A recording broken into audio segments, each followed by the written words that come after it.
Hello everyone. आज का video बहुत ही इंटरेस्टिंग टॉपिक पर है। ये कोई क्वेश्चन आंसर रिवीजन या फिर किसी भी टाइप के लिए कोई पर्टिकुलर टॉपिक के ऊपर नहीं है। ये ऐसा वीडियो है जो हर किसी के लिए, हर स्टूडेंट के लिए है।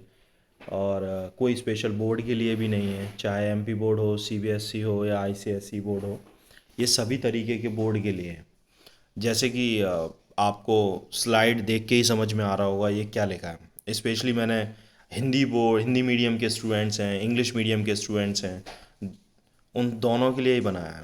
इस पे लिखा हुआ है, क्लियरली आपको दिख रहा है, for those who are in English medium students they can easily read this thing, trick and tips for board exam. परीक्षा में कैसे पास होना है हिंदी मीडियम के लिए। सो हमारे स्टेट्स में स्टेट बोर्ड जो होते हैं उसमें काफ़ी बार ये देखने को मिलता है कि जो बच्चे हैं वो पास ही नहीं हो पाते हैं, क्योंकि बहुत ही ज़्यादा वीक रहते हैं।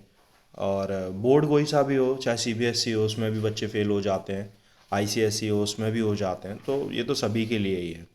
तो देखते हैं आज इसमें क्या है। मैंने 5 से 6 स्लाइड्स आप लोगों के लिए बनाई हैं, जिसमें 5 पॉइंट्स हम डिस्कस करेंगे। सो देखते हैं पहले 1-2 पॉइंट्स में क्या है। उन पॉइंट्स को आप लोग अपनी लाइफ में फॉलो करें, जब एग्ज़ाम देना जा रहे हों तब तो बिल्कुल ही देखें, ध्यान से इन चीज़ों को माइंड में रखें। तो चलिए पहली स्लाइड देखते हैं।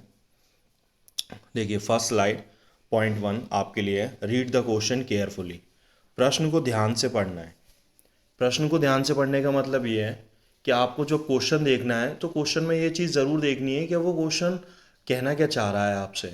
कभी कभार हम इतनी ज़्यादा हड़बड़ाहट में होते हैं कि हमें ये नहीं दिखता क्या ट्रैवल लिखा है, क्या टूरिज्म लिखा है, और हम बस आगे ही चले जाते हैं पढ़ के उसे।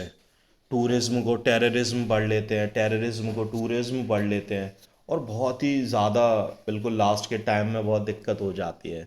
तो क्वेश्चन को ध्यान से पढ़ें। जितना क्वेश्चन आप ध्यान से पढ़ेंगे एग्ज़ाम में, एक बार टाइम इतना नहीं होता है, बड़े एग्ज़ाम लेंदी भी होते हैं, लेकिन अगर क्वेश्चन जैसे अनसीन पैसेजेस हैं आपके, तो अनसीन पैसेजेस को ध्यान से पढ़ने के लिए आपको उनके क्वेश्चंस को एक बार रीड कर लीजिए, फिर पैसेज को रीड कर लीजिए, तो आपको आसानी से उनके आंसर्स मिल जाएंगे। तो क्वेश्चन ध्यान से पढ़ें और फिर उनको अटैम्प्ट करें। ठीक है, फर्स्ट पॉइंट में इस चीज़ का ध्यान रखें। चलिए पॉइंट सेकंड देखते हैं। सेकंड पॉइंट में स्पेशली क्या करते हैं बच्चे, एमसीक्यू वाले बच्चे बहुत हो गए हैं आजकल सीबीएसई में। जो बच्चे ना बस एमसीक्यू या एमसीक्यू कर रहे हैं, तो ये चीज़ भी ध्यान रखनी है। आप 20 एमसीक्यू करेंगे तब आपको 20 नंबर मिलेंगे। तो इस स्लाइड में ये चीज़ बताने की कोशिश की गई है कि attempt long answer type question first. अगर आप दो क्वेश्चन बड़े कर लेते हैं 5-5 नंबर के, ठीक है, अगर आप उनको पहले अटैम्प्ट कर लेते हैं और कितनी थोड़ा भी नीट एंड क्लीन आपने अगर लिखा है, सफाई से लिखा है, तो आप ये देख सकते हैं क्या उसमें इस चीज़ को आपको 10 नंबर 8 नंबर बहुत ईजिली मिल जाएंगे। ठीक है, सभी के फेवरेट होते हैं, एमसीक्यू ऑप्शंस होते हैं, आसानी से आपके अंदर से जो इंट्यूशंस आपके आते हैं कि चलो ये नहीं तो ये तो हो ही सकता है, एलिमिनेशन मेथड भी यूज़ कर सकते हैं। ठीक है, लेकिन उसके लिए ज़रूरी यही है कि आप बड़े क्वेश्चन से अटैम्प्ट करें और अपने मार्क्स को पहले ही सिक्योर कर लें, क्योंकि ये ये स्लाइड, ये टॉपिक, ये वीडियो है ही उनके लिए जो बच्चे पास नहीं हो पाते हैं। तो पास होना भी बहुत ज़रूरी है। तो बड़े मार्क्स के क्वेश्चंस को हम थोड़ा मन से बना के लिख सकते हैं। हिस्ट्री है, सिविक्स है, साइंस के आंसर्स हैं, तो 5 नंबर वाले आंसर, 4 नंबर वाले आंसर, इनको हम आसानी से पहले अटैम्प्ट करें। चलिए तीसरी स्लाइड पर देखते हैं। थर्ड पॉइंट बच्चों के लिए बहुत ज़्यादा ज़रूरी है। ठीक है, don't copy too much question part in answer writing. प्रश्न का ज़्यादा हिस्सा उत्तर में ना लिखें।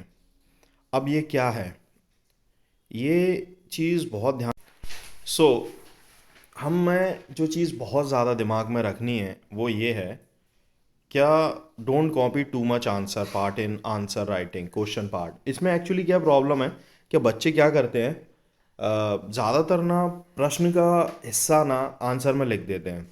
जस्ट लाइक अगर एक एग्जाम्पल की बात करें तो व्हाट इज़ फोटोसिंथेसिस। तो photosynthesis is a process in which, तो ये क्या करते हैं, क्वेश्चन का ही पार्ट। एक तो एग्जाम्पल है क्योंकि फोटोसिंथेसिस तो आने ही वाली है। इसके अलावा क्या है, हमें ये भी याद रखना है, जैसे कि ये फोटोसिंथेसिस वाला तो मैंने बेसिक एग्जाम्पल लिया है, जैसे कि cause of revolt of 1857, failure of the revolt, या तो इस तरीके के क्वेश्चंस में बच्चे ना उस क्वेश्चंस के पार्ट को बहुत ज़्यादा बार रिपीट करते हैं, जिसकी वजह से क्या होता है, आंसर जो चेक कर रहा है, आपकी जो कॉपी चेक कर रहा है, वो जनरली आपको उतने अच्छे मार्क्स नहीं देता है जितने के देने चाहिए। ठीक है, is also known as, is called as, हम ये लगा सकते हैं, बट इसको ना ज़्यादा से ज़्यादा मतलब एग्ज़ाम आंसर की स्टार्टिंग में ही आपने उसको ना लिख दिया एक बार, फिर लास्ट में भी उसी को रिपीट कर रहे हैं, तो ये चीज़ थोड़ी सी आंसर के लिए सही नहीं रहती है। कोशिश करें कि जितना हो सके आप उसको कम यूज़ करें, ठीक है, यूज़ करना है बट बहुत ज़्यादा नहीं, डोंट यूज़ टू मच। ठीक है, थर्ड स्लाइड पे चलने के बाद अब फोर्थ पे देखते हैं। सो फोर्थ स्लाइड पे देखते हैं, don't leave any single question. अब ये तो एक ऐसा टॉपिक है कि सभी को पता है कि हमें आंसर में पूरे क्वेश्चन पेपर में कोई भी क्वेश्चन छोड़ना नहीं है। बोलना आसान है मेरे लिए, आप लोगों के लिए, आपको सुनने में आसान लग रहा है, लेकिन जो लोग पेपर देते हैं ये उनके लिए, बट हमें हमारे टाइम को कुछ इस तरीके से मैनेज करना है। टाइम को आप लोग अपने लिए एक वॉच ज़रूर ले जाएं, डिजिटल वॉच एग्ज़ाम में नहीं ले जानी है, एनालॉग ले जाएं। तो घड़ी को देखते हुए अपने समय को, अपने टाइम को बचाएं। थोड़ा सा किसी क्वेश्चन को थोड़ा छोटा लिख दें और बाकी क्वेश्चन को थोड़ा लेंथन कर दें। ठीक है, किसी को बड़ा किसी को छोटा, ऐसे करके पूरे आंसर अटैम्प्ट करें। जितने ज़्यादा आप आंसर अटैम्प्ट कर लेंगे उतने ही आपकी प्रोबेबिलिटी भी आपकी बढ़ जाएगी कि आपके मार्क्स भी ज़्यादा से ज़्यादा हो जाएंगे।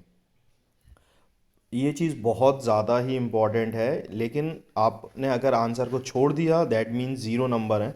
अगर आपने उसमें कुछ भी लिखा है, नहीं आता है, I think, I know, everyone knows कि नहीं आता है, तो क्या कर सकते हैं हम? कुछ नहीं, लेकिन कुछ तो पढ़ा होगा उस टॉपिक से रिलेटेड, उस लेसन से related.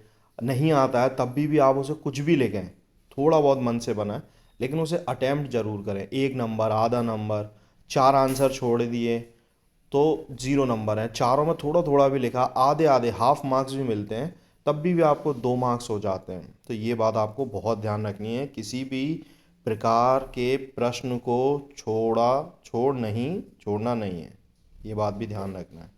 And the fifth slide भी आपको थोड़ा सा ध्यान रखना है, बी काम, शांत रहें एग्ज़ाम से पहले।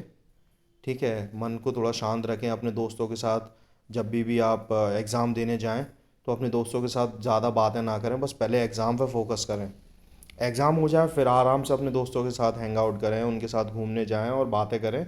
एग्ज़ाम के बाद पूरे पेपर डिस्कस करें आपस में बैठ के, कोई दिक्कत नहीं। और इनिशियल लेवल पे, इनिशियल स्टार्टिंग में पेपर शुरू होने से पहले आप लोगों को सभी को बहुत शांति से अपने माइंड में अपने फॉर्मूले रिवीजन करते रहना है, अपने आप को बिल्कुल काम रखना है। जितना आप अपने आप को शांत रखेंगे उतना ही आप अच्छे से पेपर को अटेम्प्ट कर पाएंगे। एंड फाइनली क्लास एट्थ के एग्ज़ाम शुरू होने वाले हैं। सो बोर्ड है, स्टेट बोर्ड्स हैं ये, बट ठीक है, सीबीएसई तो चल ही रहा है, आईसीएसई भी चल रहा है, और स्टेट बोर्ड भी स्टार्ट होने वाले हैं। So thank you and good luck for your exam, best of luck, thank you very much.